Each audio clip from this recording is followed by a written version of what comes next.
Lord. വേഗം വരുന്ന കർത്താവായ യേശുക്രിസ്തുവിന്റെ നാമത്തിൽ എല്ലാ വിശുദ്ധന്മാർക്കും സ്നേഹവന്ദനം. കർത്താവിൻ്റെ വലിയ കൃപയാൽ ഒരിക്കൽ കൂടി നിങ്ങളോട് ചേർന്നിങ്ങനെ ദൈവവചനം പങ്കുവയ്ക്കുവാൻ കർത്താവ് അവസരം തന്ന ഈ വലിയ ശ്രേഷ്ഠ പദവിയെ ഓർത്ത് കർത്താവിനെ സ്തുതിക്കുന്നു. നമ്മൾ കഴിഞ്ഞ ദിവസങ്ങളെല്ലാം പല വിഷയങ്ങളിൽ നമ്മൾ ചിന്തിക്കുകയുണ്ടായി, വചനം ധ്യാനിക്കുകയുണ്ടായി. നമ്മൾ കേൾക്കുന്ന വചനങ്ങളെല്ലാം നമുക്ക് മനസ്സിലാവുന്നുണ്ടോ? നമുക്കത് ഗ്രഹിക്കാൻ കഴിയുന്നുണ്ടോ?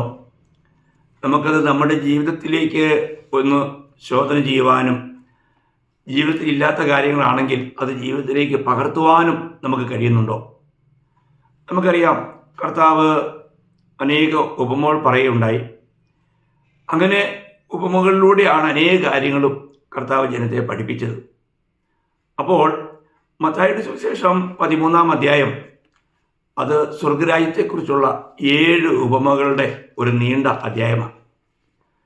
ഈ 7 ഉപമകളും പറഞ്ഞു കഴിഞ്ഞിട്ട് കർത്താവ് ചോദിക്കുന്ന ഒരു ചോദ്യമുണ്ട്. ആ ചോദ്യമാണ് ഇന്നത്തെ നമ്മുടെ പ്രശസ്ത വിഷയമെന്ന് പറയുന്നത്. അതെന്താണെന്ന് ചോദിച്ചാൽ,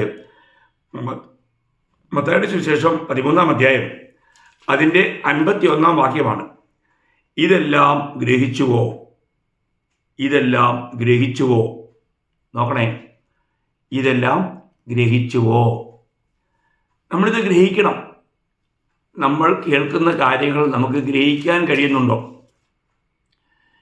ദൈവം നമ്മളോട് പറയുന്ന ഈ കാര്യങ്ങൾ നമ്മൾ ഗ്രഹിച്ചില്ല എങ്കിൽ, അല്ലേ, പലപ്പോഴും പലരും പറയാറുണ്ട്, ഞങ്ങൾക്കൊന്നും മനസ്സിലായില്ല, ഞങ്ങളൊന്നും ഗ്രഹിച്ചില്ല.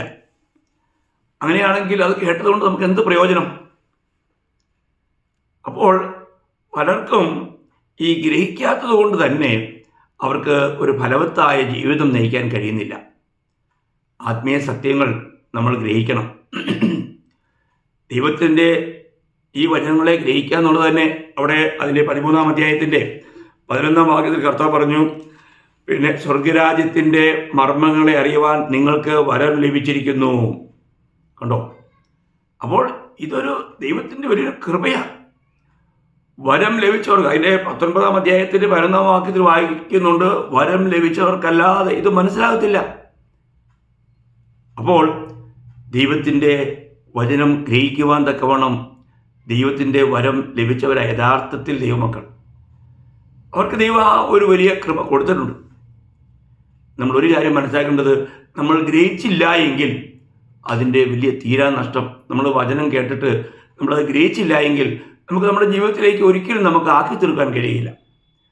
നമുക്കറിയാം, ആദ്യം തന്നെ കർത്താവ് പറഞ്ഞത് വിതക്കാരൻ്റെ ഉപമയാണല്ലോ. വിതക്കാരൻ്റെ ഉപമയിൽ കർത്താവ് പറഞ്ഞത് അതിൻ്റെ 13-ാം അധ്യായം അതിൻ്റെ 3 മുതൽ 9 വരെയുള്ള വാക്യത്തിൽ വിതയ്ക്കാൻ പുറപ്പെട്ട വിതക്കാരൻ്റെ കാര്യം കർത്താവ് പറയുക. ഞാനത് ഒന്ന് പെട്ടെന്ന് വായിക്കാം. അവൻ അവരോട് പലതും ഉപമകളായി പ്രസ്താവിച്ചത് എന്തെന്നാൽ, വിതയ്ക്കുന്നവൻ വിതപ്പാൻ പുറപ്പെട്ടു. വിതയ്ക്കുമ്പോൾ ചിലത് വഴിയരികെ വീണു, പറവകൾ വന്ന് അത് തിന്നുകളഞ്ഞു. ചിലത് പാറസ്ഥലത്ത് ഏറെ മണ്ണില്ലാത്ത ഇടത്ത് വീണു, മണ്ണിന് താഴ്ചയില്ലായകയാൽ ക്ഷണത്തിൽ മുളച്ചു വന്നു. സൂര്യൻ ഉദിച്ചാറെ ചൂട് തട്ടി വേറില്ലായകയാൽ അത് ഉണങ്ങിപ്പോയി. മറ്റു ചിലത് മുള്ളിനിടയിൽ വീണു, മുള്ളു മുളച്ച് വളർന്ന് അതിനെ ഞെരുക്കിക്കളഞ്ഞു.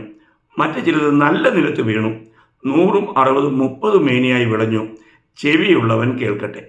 അപ്പോൾ ഇവിടെ വളരെ ശ്രദ്ധാർഹമായിരിക്കുന്ന ഒരു വലിയ കാര്യം ഇവിടെ കർത്താവ് പറയുക. ദൈവത്തിൻ്റെ വചനം കേൾക്കുന്നവരിലുണ്ടാകുന്ന അനുഭവമാണ്. അപ്പോൾ എവിടെയാണെങ്കിലും ഈ 4 പ്രകാരത്തിലുള്ള ജനങ്ങൾ നിശ്ചയമായിട്ട് നമുക്ക് കാണാൻ കഴിയും. അപ്പോൾ ചിലരിൽ വഴിയരികെ വിധിക്കപ്പെട്ട വിത്ത് പോലെയാണ്. അപ്പം വഴിയരികെ വിധിക്കപ്പെട്ട എന്ത് സംഭവിച്ചു? അത് പറവകൾ വന്ന് അത് തിന്നുകളഞ്ഞ പറവകൾ. നോക്കണം, ഈ പറവകളെക്കുറിച്ച് ഇതേ ഉപമയുടെ വ്യാഖ്യാനം കർത്താവ് അതിൻ്റെ 18 മുതൽ 23 വരെയുള്ള വാക്യങ്ങൾ പറയുന്നുണ്ട്. അപ്പോൾ അവിടെ പറയുമ്പോൾ ഈ പറവ ആരാണെന്ന് അതിൻ്റെ 19-ാം വാക്യത്തിൽ കർത്താവ് പറഞ്ഞു, ഒരുത്തൻ്റെ ആയത്തിൻ്റെ വചനം കേട്ടിട്ട് ഗ്രഹിക്കാൻ ഞാൻ ദുഷ്ടൻ വന്ന് അവൻ്റെ ഹൃദയത്തിൽ വിധിക്കപ്പെട്ടത് എടുത്തു കളയുന്നു. ഇതത്രേ വഴിയരികെ വിധിക്കപ്പെട്ടത്. അപ്പോൾ ഇവിടെ പറഞ്ഞിരിക്കുന്നത് ദുഷ്ടൻ വന്നെന്ന. ദുഷ്ടൻ, അപ്പോൾ ദുഷ്ടൻ എന്ന് പറയാൻ നിങ്ങൾക്ക് അറിയാമല്ലോ, അതിനെ ഒന്നുകൂടെ വ്യക്തമാക്കി പറഞ്ഞാൽ ലൂക്കോസിന്റെ സുവിശേഷം 8-ാം അധ്യായം 12-ാം വാക്യത്തിൽ പറഞ്ഞിട്ടുണ്ട്, പിശാച് വന്ന് എടുത്തു കളഞ്ഞു. ഇബിലീസ് പിശാച് വന്ന് അവൻ്റെ ഹൃദയത്തിൽ വിധിക്കപ്പെട്ടത് എടുത്തുകൊണ്ട് പോയി. നോക്കണേ ദൈവമക്കളെ, നമ്മുടെ ജീവിതത്തിൽ നമുക്ക് ദൈവത്തിൻ്റെ വചനം നമുക്ക് കേട്ട് ഗ്രഹിക്കാൻ കഴിയുന്നില്ല എങ്കിൽ അത് ദുഷ്ടൻ എടുത്തു മാറ്റും. നമ്മളറിയാം, ഞാൻ കഴിഞ്ഞ ദിവസം പറഞ്ഞു, നമ്മൾ വചനത്തിൻ്റെ കാവൽക്കാരായിരിക്കണം. വചനം ഒരിക്കലും മോഷ്ടിക്കപ്പെടാൻ ഇടയാകരുത്. ശത്രു എപ്പോഴും നമ്മളിൽ നിന്ന് അകറ്റാൻ ആഗ്രഹിക്കുന്ന ഒരു കാര്യം ദൈവത്തിൻ്റെ വചനമാണ്. വചനം എന്ന് പറഞ്ഞാൽ ക്രിസ്തുവാണ്. അപ്പോൾ വചനം നമ്മുടെ ഉള്ളിലില്ലെങ്കിൽ കർത്താവ് നമ്മുടെ ഉള്ളിലില്ലെന്ന് തന്നെയല്ലേ? വചനം ജഡമായി തീർന്നവനാണ് നമ്മുടെ കർത്താവായ യേശു ക്രിസ്തു. അപ്പോൾ നമുക്ക് ഇന്ന് ദൈവത്തിൻ്റെ വചനം നമ്മുടെ ഹൃദയങ്ങളിൽ ഹൃദ്യസ്ഥമാക്കുക എന്നുള്ളത് എത്ര വിലപ്പെട്ട കാര്യമാണ് ദൈവമക്കളെ. ഈ വചനം ഇന്ന് നമ്മളിൽ ഹൃദ്യസ്ഥമായിട്ടുണ്ടോ? തിരുവചനം നമ്മൾ കൊളോസ്യ ലേഖനം 3-ാം അധ്യായം 16-ാം വാക്യം വായിക്കുമ്പോൾ മലയാളത്തിൽ അതിൻ്റെ അവസാനവും ഹിന്ദിയിൽ അതിൻ്റെ ആദ്യവുമാണ്. ക്രിസ്തുവിൻ്റെ വചനം ഐശ്വര്യമായി നിങ്ങളുടെ ഹൃദയത്തിൽ വസിക്കട്ടെ. ഈ ദൈവവചനം ധാരാളമായിട്ട് നമ്മുടെ ഹൃദയത്തിൽ വസിക്കണം. നമ്മൾ ഇന്ന് ഹൃദയത്തിൽ ദൈവത്തിൻ്റെ വചനം നമ്മളിൽ ഐശ്വര്യമായി വസിക്കുന്നുണ്ടോ? നമുക്ക് ഈ വചനം വസിക്കുന്നതിൻ്റെ പ്രാഗൽഭ്യം, അതിൻ്റെ ശ്രേഷ്ഠത നമ്മൾ മനസ്സിലാക്കണം.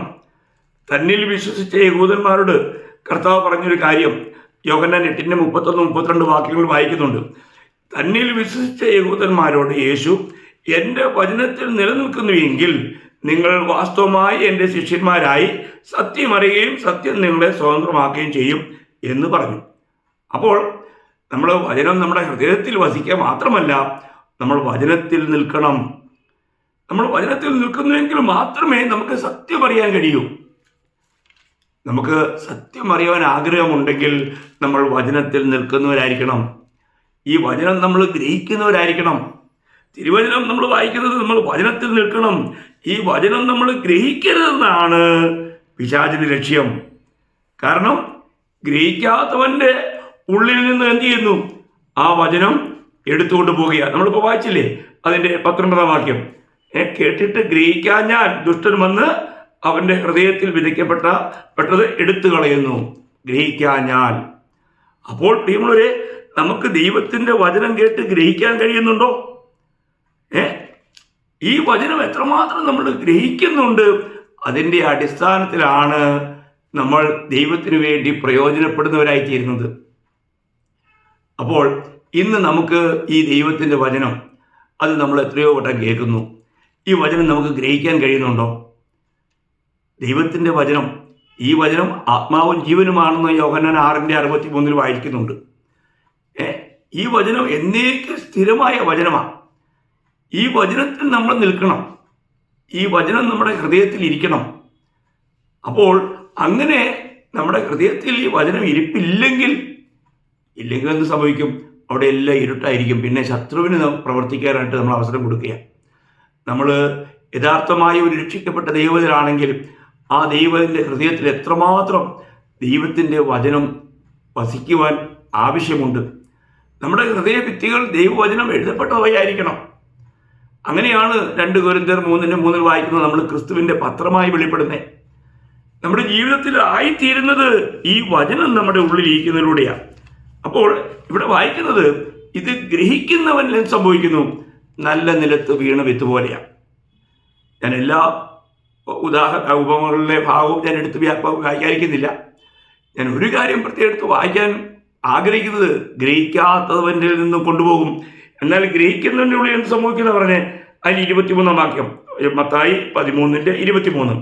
നല്ല നിലത്ത് വിതയ്ക്കപ്പെട്ടതോ ഒരുത്തൻ വചനം കേട്ട് ഗ്രഹിക്കുന്നതാകുന്നു, അത് വിളഞ്ഞ് 100, 60, 30 മേനി നൽകുന്നു. ഗ്രഹിക്കുന്നു. ദൈവവചനം ഗ്രഹിക്കുന്നവൻ്റെ ജീവിതം ഫലഭൂഷ്ടമായിരിക്കും.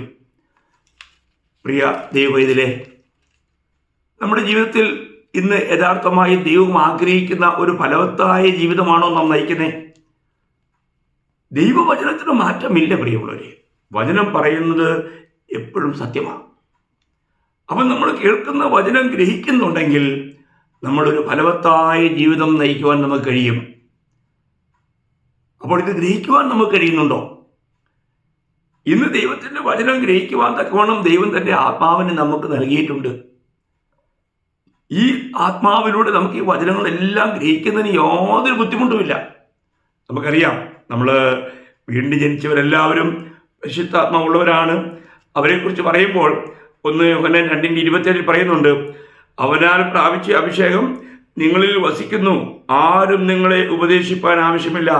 അവൻ്റെ അഭിഷേകം തന്നെ നിങ്ങൾക്ക് സകലവും ഉപദേശിച്ചു തരികയാലും അത് പോഷ്കല്ല, സത്യം തന്നെ ആയിരിക്കാലും അത് നിങ്ങളെ ഉപദേശിച്ചതുപോലെ നിങ്ങൾ അവനിൽ വസിപ്പീൻ. കണ്ടോ, എത്ര ശക്തമായ വചനം പ്രിയമുള്ളവരെ. നമ്മുടെ ജീവിതത്തിൽ ദൈവവചനം അത് നമുക്ക് ശരിയായ നിലയിൽ ഗ്രഹിക്കാൻ തക്കവണ്ണം നമുക്ക് ഉപദേശിച്ചു തരുവാൻ ദൈവത്തിൻ്റെ പരിശുദ്ധാത്മാവ് നമ്മളോട് കൂടെ ഉണ്ട്. ഈ ആത്മസഹായത്തോടു കൂടി നമ്മൾ അത് പഠിക്കണം.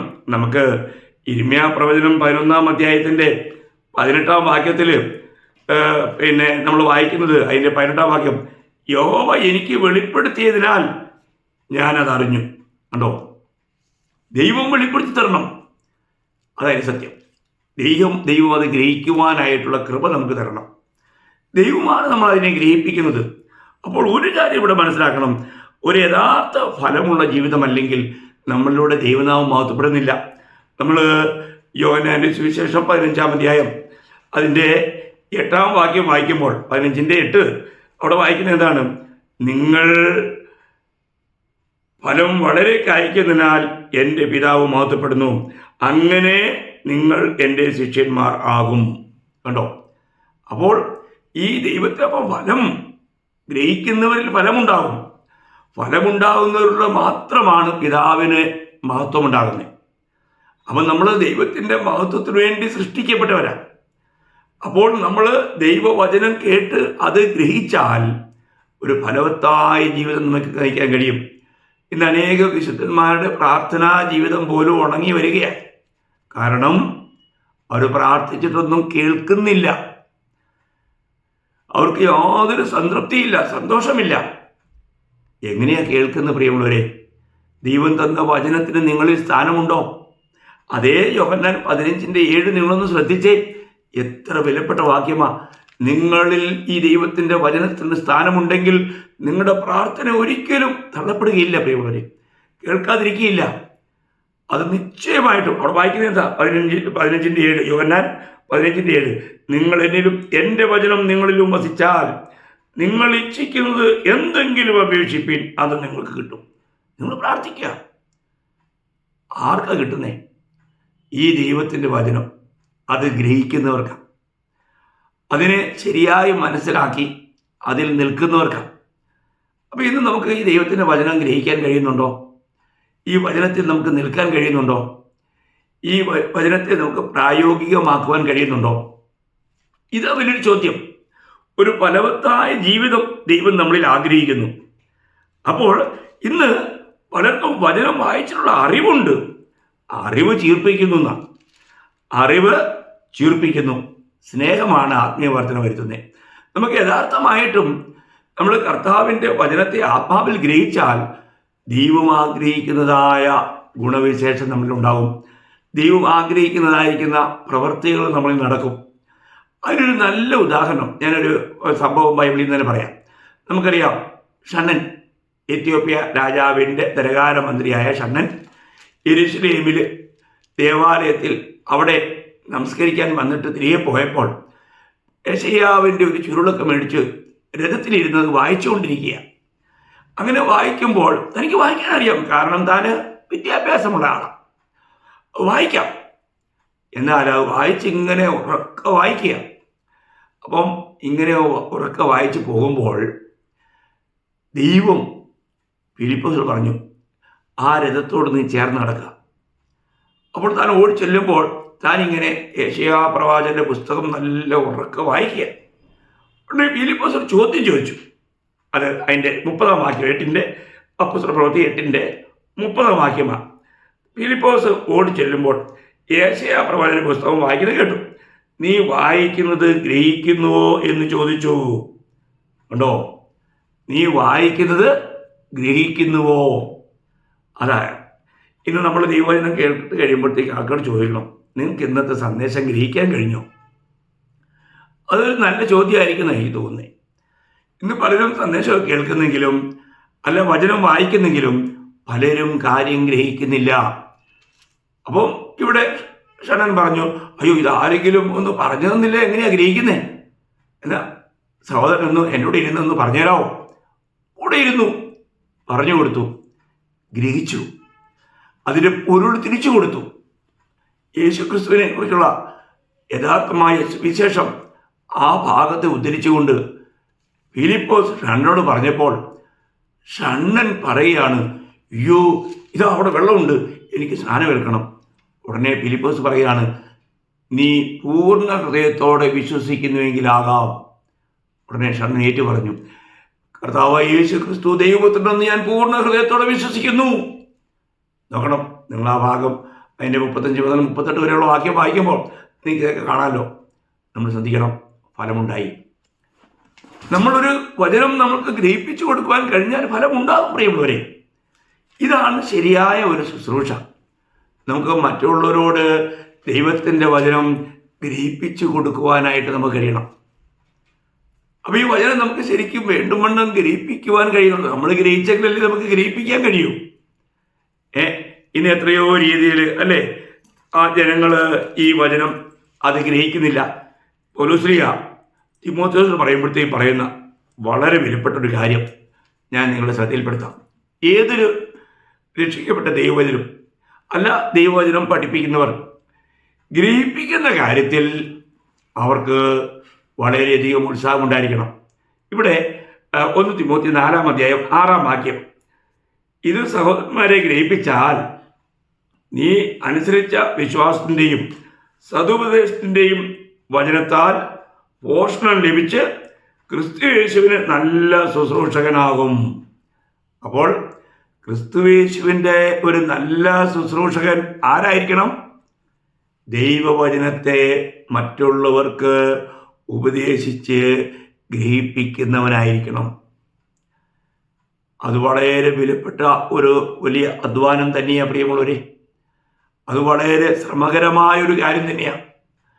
നമ്മൾ ഗ്രഹിച്ചെങ്കിൽ മറ്റുള്ളവരെ ഗ്രഹിപ്പിക്കുവാൻ നമ്മൾ കടപ്പെട്ടവരാണ്. അത് നമ്മൾ ചെയ്യണം, അത് വിശ്വാസത്തോടെ ചെയ്യണം. എന്നിട്ട് അതിൻ്റെ 16-ാം വാക്യത്തിൽ താൻ പറയുകയാണ്, അതിൻ്റെ 1 തിമോത്തിയോസ് 4:16, നിന്നെ തന്നെയും ഉപദേശത്തെയും സൂക്ഷിച്ചുകൊള്ളുക, ഇതിൽ ഉറച്ചു നിൽക്കുക.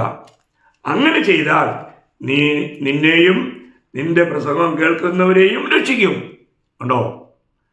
അപ്പോൾ നമ്മൾ ദൈവത്തിൻ്റെ വചനം പറയുമ്പോൾ അതെത്ര കൃത്യതയോടുകൂടെ പറയണം. ദൈവത്തിൻ്റെ വചനം നമ്മൾ അറിയിക്കുമ്പോൾ അത് തെറ്റുകൂടാതെ അറിയിക്കുവാൻ നമുക്ക് കടപ്പാടുണ്ട്.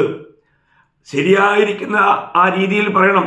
അതിൻ്റെ 2 തിമോത്തി 2-ാം അധ്യായം 15-ാം വാക്യം വായിക്കുമ്പോൾ സത്യവചനത്തെ യഥാർത്ഥമായി പ്രസംഗിച്ചുകൊണ്ട് ലജ്ജിപ്പാൻ സംഗതിയില്ലാത്ത വേലക്കാരനായി ദൈവത്തിന് കൊള്ളാവുന്നവനായി നിൽപ്പാൻ ശ്രമിക്കുക. ദൈവത്തിന് കൊള്ളാവുന്ന ദാസൻ. സത്യവചനത്തെ ശരിയായിട്ട് വിഭജിച്ച് പഠിപ്പിക്കണം. അത് ശരിയായ നിലയിൽ മറ്റുള്ളവർക്ക് ഗ്രഹിപ്പിച്ചു കൊടുക്കാനായിട്ട് കഴിയണം. അതാണ് നമ്മുടെ ശുശ്രൂഷയുടെ ഏറ്റവും വിലപ്പെട്ട കാതലായ ഭാഗം. നമുക്കങ്ങനെ ചെയ്യാൻ കഴിയുന്നുണ്ടോ? ദൈവത്തിൻ്റെ വചനത്തെ തെറ്റുകൂടാതെ ശരിയായ നിലയിൽ നമുക്ക് പറഞ്ഞു കൊടുക്കുവാൻ കഴിയണം. ദൈവത്തിൻ്റെ വചനത്തെ ശരിക്കും നമുക്ക് പറഞ്ഞു കൊടുക്കുവാൻ കഴിയുന്നില്ല എങ്കിൽ നമ്മൾ ചെയ്യുന്നത് ഒരു വലിയ വഞ്ചനയായിരിക്കും. ഇന്ന് എത്രയെല്ലാം തെറ്റായ ഉപദേശങ്ങൾ, വചനത്തെ തെറ്റായി വ്യാഖ്യാനിക്കുന്നു. അതുകൊണ്ട് തന്നെ എത്രയോ പേര് രക്ഷാനുഭവമില്ലാത്തവരാണ്. ഇന്ന് മിക്കവാറും വേർപെട്ട കൂട്ടങ്ങളെന്ന് പറയുന്നവരിൽ തന്നെ നല്ലൊരു ശതമാനം ആൾക്കാരും ശരിക്കും ദൈവത്തിൻ്റെ വചനത്തെ ശരിയായിട്ട് വിഭജിച്ച് പഠിപ്പിക്കാത്തതുകൊണ്ട്, അല്ലെങ്കിൽ അതിൻ്റെ ശരിയായ അർത്ഥം മനസ്സിലാക്കാൻ കഴിയാത്തതുകൊണ്ട് എത്രയോ പേർക്ക് ഈ രക്ഷയുടെ അനുഭവം പോലുമില്ല. അവർ യഥാർത്ഥത്തിൽ അവരെ തന്നെ വഞ്ചിക്കുക. സ്നാനപ്പെട്ടാൽ രക്ഷയാണെന്ന് പഠിപ്പിക്കുന്ന എത്രയോ പേരുണ്ട്. സ്നാനം ആവശ്യമാണ്, പക്ഷേ അത് രക്ഷിക്കപ്പെട്ടവർക്കാണെന്നുള്ളതാണ് അതിൻ്റെ യാഥാർത്ഥ്യം. എന്നാൽ ഈ സ്നാനപ്പെട്ടാൽ മതി എന്ന് പറഞ്ഞുകൊണ്ട് രക്ഷിക്കപ്പെടാത്തവരെയും വെള്ളത്തിൽ പൊക്കി വിടും. അവസാനം അവരൊരു സാക്ഷ്യമുണ്ടോ? അവർക്കൊരു മാനസാന്തരം ഉണ്ടായോ? അവർക്കൊരു അനുതാപം ഉണ്ടായോ? അവർ ക്രിസ്തുമായിട്ട് എന്തെങ്കിലും ഒരു ബന്ധമുണ്ടോ? ഒന്നുമില്ല. അവർക്ക് വചനം വായിച്ചാൽ ഗ്രഹിക്കാൻ പറ്റുമോ? ഇല്ല. കാരണം അവരാത്മാവിൽ വീണ്ടും ജനിച്ചില്ല. അപ്പോൾ എന്തെങ്കിലുമൊക്കെ കണ്ടും കേട്ടും അതിന് ശരിയായിരിക്കുന്ന വചനം മനസ്സിലാക്കാതെ, അത് ഗ്രഹിക്കാതെ ഒരു പ്രയോജനവുമില്ലാത്ത ഒരു ജീവിതം. ഒരിക്കൽ എന്നോട് ഒരു സഹോദരൻ പറഞ്ഞു, ഞാൻ 10,000-ലധികം പേരെ സ്നാനപ്പെടുത്തി. എനിക്ക് വലിയ അതിശയം തോന്നി. ഞാൻ അദ്ദേഹത്തോട് ചോദിച്ചു, അവരിൽ എത്ര പേർ രക്ഷിക്കപ്പെട്ടു? അദ്ദേഹത്തിന് സ്നാനപ്പെട്ടവരൊക്കെ രക്ഷിക്കപ്പെട്ടെന്നാണ് തനിക്ക് തൻ്റെ അറിവിൽ ഉണ്ടായിരുന്നത്. എത്രയോ വഞ്ചനാപരമായ കാര്യമാണ് പ്രിയമുള്ളവരെ. നമ്മളൊരു കാര്യം മനസ്സിലാക്കേണ്ടത്, യഥാർത്ഥമായിട്ടും ദൈവത്തിൻ്റെ സത്യവചനത്തെ അത് ശരിയായിട്ട് നമ്മൾ പഠിപ്പിക്കുന്നില്ല എങ്കിൽ കേൾക്കുന്നവർക്ക് അതുകൊണ്ട് യാതൊരു പ്രയോജനം ഉണ്ടായില്ല. അവർക്ക് ഒരു ഫലവത്തായ ജീവിതം നയിക്കുവാൻ കഴിയുകയില്ല. കർത്താവായ യേശുക്രിസ്തുവുമായിട്ട് അവർക്ക് വ്യക്തിപരമായൊരു ബന്ധമില്ലാതെ പോകും. അപ്പോൾ ഇന്ന് നമുക്ക് ശരിയായ നിലയിൽ നമുക്ക് ഈ വചനം കേട്ട് ഗ്രഹിക്കാൻ കഴിയുന്നുണ്ടോ? കഴിഞ്ഞ ക്ലാസ്സുകളിൽ ഓരോ വിഷയങ്ങളെ ആധാരമാക്കി വളരെ ചുരുക്കമായി തിരുവചനത്തിലൂടെ തന്നെ യാഥാർത്ഥ്യങ്ങൾ വെളിപ്പെടുത്തി ക്ലാസ്സുകൾ തരികയുണ്ടായി. എത്ര പേർക്ക് ഈ വചനങ്ങൾ ഗ്രഹിക്കാൻ കഴിഞ്ഞു? ഈ വചനങ്ങൾ കേട്ടതിലൂടെ എത്ര പേർക്ക് വീണ്ടും ജനനമുണ്ടായി? നമുക്ക് യഥാർത്ഥമായും രക്ഷിക്കപ്പെടാൻ കഴിഞ്ഞോ? ഞാൻ വീണ്ടും ജനിച്ചോ എന്ന് നമുക്ക് ഈ വചന കേൾവിയിലൂടെ നമുക്ക് ഗ്രഹിക്കാൻ കഴിഞ്ഞോ? ഞാൻ ഇന്ന് മരിച്ചാൽ എൻ്റെ നിത്യത എവിടെ? പ്രിയമുള്ളവരെ, നമ്മൾ ഒരിക്കലും നനയാത്ത നാഴികയിൽ മരണം കടന്നു വരും. എന്നാൽ മരണാനന്തരം നമുക്ക് ഒരു ശേഷക്രിയ കൊണ്ടും നമുക്ക് രക്ഷയില്ല. ഇപ്പോൾ ഇവിടെ വെച്ച്, ഇപ്പോഴാകുന്നു സുപ്രസാദ കാലം, ഇപ്പോഴാകുന്നു രക്ഷാദിവസം. നമ്മളിപ്പോൾ ഈ വചനം കേൾക്കുമ്പോൾ നമ്മൾ കർത്താവായ യേശുക്രിസ്തുവുമായി ഒരു യഥാർത്ഥമായ ബന്ധത്തിൽ കടന്നു വരുന്നില്ല എങ്കിൽ എത്രയോ ദുഃഖകരമായൊരവസ്ഥയായിരിക്കും.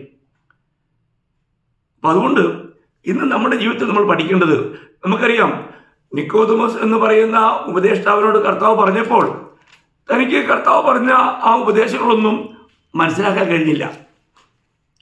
താൻ കർത്താവിനോട് ചോദിക്കുന്നൊരു ചോദ്യമുണ്ട്.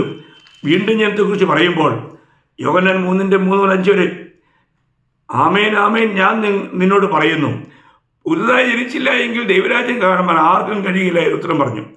നിക്കോദമോസ് അവനോട്, മനുഷ്യൻ മൃതനായ ശേഷം ജനിക്കുന്നത് എങ്ങനെ? രണ്ടാമതും അമ്മയുടെ ഉദരത്തിൽ കടന്ന് ജനിക്കാമോ എന്ന് ചോദിച്ചു. അതിന് യേശു, ആമേൻ ആമേൻ ഞാൻ നിന്നോട് പറയുന്നു, വെള്ളത്താലും ആത്മാവിനാലും ജനിച്ചില്ല എങ്കിൽ ദൈവരാജ്യത്തിൽ കടപ്പാൻ ആർക്കും കഴിയുകയില്ല. ആർക്കും കഴിയില്ല. എന്നെ കേൾക്കുന്ന ദൈവമക്കളെ, ഈ വീണ്ടും ജനനം നിങ്ങളുടെ ജീവിതത്തിൽ സാധ്യമായിട്ടുണ്ടോ? അപ്പോൾ വെള്ളത്താലും ആത്മാവിനാലും വീണ്ടും ജനിക്കണമെന്നുള്ള കാര്യം കേട്ടപ്പോൾ നിക്കോദമോസിന് ഭയങ്കര അതിശയം. അതുപോലും പുള്ളിക്ക് മനസ്സിലാകുന്നില്ല. അതിൻ്റെ 9-10 വാക്യം വായിക്കുമ്പോൾ നിക്കോദമോസ് അവനോട്, ഇത് എങ്ങനെ സംഭവിക്കുമെന്ന് ചോദിച്ചു. കണ്ടോ, ഉടനെ കർത്താവ് കൊടുത്ത ഉത്തരം കേട്ടോ. യേശു അവനോട് ഉത്തരം പറഞ്ഞത്, നീ ഇസ്രായേലിൻ്റെ ഉപദേഷ്ടാവായിരുന്നിട്ടും ഇത് ഗ്രഹിക്കുന്നില്ലയോ? ഉപദേഷ്ടാവിന് പോലും ഗ്രഹിക്കാൻ കഴിഞ്ഞില്ല. കാരണം ന്യായപ്രമാണമൊക്കെ നല്ലപോലെ പഠിപ്പിക്കുന്ന ഒരു വക്താവായിട്ട് പോലും നിക്കോദമോസിന് അത് ഗ്രഹിക്കുവാൻ കഴിഞ്ഞില്ല. യെഹെസ്കേൽ പ്രവചനത്തിൽ വ്യക്തമായിട്ട് വീണ്ടും ജനന അനുഭവം യെഹെസ്കേൽ 36:25-27 വരെയുള്ള വാക്യങ്ങളിൽ പറഞ്ഞിട്ടുണ്ട്. അത് നിക്കോദമോസ് അറിയേണ്ടതായിരുന്നു. എന്നാൽ നിക്കോദമോസിന് അത് അറിയില്ല, അത് ഗ്രഹിക്കാൻ കഴിഞ്ഞില്ല. പ്രിയ ദൈവമക്കളെ, നമ്മുടെ ജീവിതത്തിൽ നമുക്ക് യഥാർത്ഥമായ വീണ്ടും ജനനാനുഭവം ഉണ്ടെങ്കിൽ ദൈവത്തിൻ്റെ ആത്മാവ് നമ്മിലുണ്ട്. ഈ ആത്മാവിൽ മാത്രമേ നമുക്ക് ഈ ആത്മീയ സത്യങ്ങൾ ഗ്രഹിക്കാൻ കഴിയൂ. ഈ ആത്മാവാണ് നമ്മളെ ഇവയെല്ലാം പഠിപ്പിക്കുന്നത്. അതുകൊണ്ട് ഇന്ന് നമുക്ക് കേൾക്കുന്ന വചനങ്ങൾ ഗ്രഹിക്കാൻ കഴിയുന്നുണ്ടോ? നമുക്കറിയാം. ഞാൻ ആ വാക്യം കൂടെ ഞാനൊന്ന് നിങ്ങളെ വായിച്ചു കേൾപ്പിക്കാം. 1 യോഹന്നാൻ 2:27 അവനാൽ പ്രാപിച്ച അഭിഷേകം നിങ്ങളിൽ വസിക്കുന്നു. ആരും നിങ്ങളെ ഉപദേശിപ്പാൻ ആവശ്യമില്ല. അവൻ്റെ അഭിഷേകം തന്നെ നിങ്ങൾക്ക് സകലവും ഉപദേശിച്ച് തരികയാലും അത് പോഷ്കല്ല, സത്യം തന്നെ ആയിരിക്കാലും അത് നിങ്ങളെ ഉപദേശിച്ചതുപോലെ നിങ്ങൾ അവനിൽ വസിപ്പീൻ. വളരെ വിലപ്പെട്ട കാര്യമല്ലേ പ്രിയമുള്ളവരെ? ദൈവത്തിൻ്റെ ആത്മാവിൽ വീണ്ടും ജനിച്ച ഒരു ദൈവത്തിനെ സംബന്ധിച്ചിടത്തോളം ദൈവാത്മാവ് ഈ വചനങ്ങളെല്ലാം പ്രകാശിപ്പിച്ചു കൊടുക്കും. ഈ ആത്മാവിൻ്റെ അധീനതയിൽ വസിച്ചുകൊണ്ട് വചനം ധ്യാനിച്ച് അത് ഗ്രഹിച്ച് അതിൽ വസിച്ച് കർത്താവിന് ഫലമുള്ളവരായി ജീവിക്കണമെന്നാണ് ദൈവം ആഗ്രഹിക്കുന്നത്. അതുകൊണ്ട് നമ്മൾ ഈ കേൾക്കുന്ന വചനങ്ങളൊക്കെ നമ്മൾ ഗ്രഹിക്കുന്നുണ്ടോ? നമ്മൾ ഇന്ന് മരിച്ചാൽ നിത്യത എവിടെ ആയിരിക്കുമെന്നുള്ളതിന് ഉറപ്പുണ്ടോ? നിങ്ങൾ യഥാർത്ഥമായും വീണ്ടും ജനിച്ചെങ്കിൽ നിസ്സന്ദേഹമായിട്ടും ധൈര്യമായിട്ടും നിങ്ങൾക്ക് പറയാൻ കഴിയും, ഇന്ന് ഞാൻ മരിച്ചാൽ എൻ്റെ കർത്താവിൻ്റെ കൂടെ ഞാൻ എപ്പോഴും ആയിരിക്കും. അത് പറയുവാൻ നമുക്ക് കഴിയണം. ഈ സത്യവചനം നമ്മൾ ഗ്രഹിക്കണം. ഈ ലോക ജീവിതത്തിൽ തന്നെ കർത്താവിന് വേണ്ടി ഫലം കായ്ക്കുന്നവരായി, അധികമായി ഫലം കായ്ക്കുന്നവരായി, ഒരു യഥാർത്ഥ ക്രിസ്തു ശിഷ്യനായി ജീവിച്ച്, ഒരു യഥാർത്ഥ ക്രിസ്ത്യാനിയായി ജീവിച്ച് കർത്താവിന് മഹത്വമുണ്ടാവുവാൻ എല്ലാവർക്കും കർത്താവ് ഇടയാക്കട്ടെ. കർത്താവിൻ്റെ നാമം മാത്രം ഇന്നും എന്നേക്കും മഹത്വപ്പെടുമാറാകട്ടെ. ആമേൻ.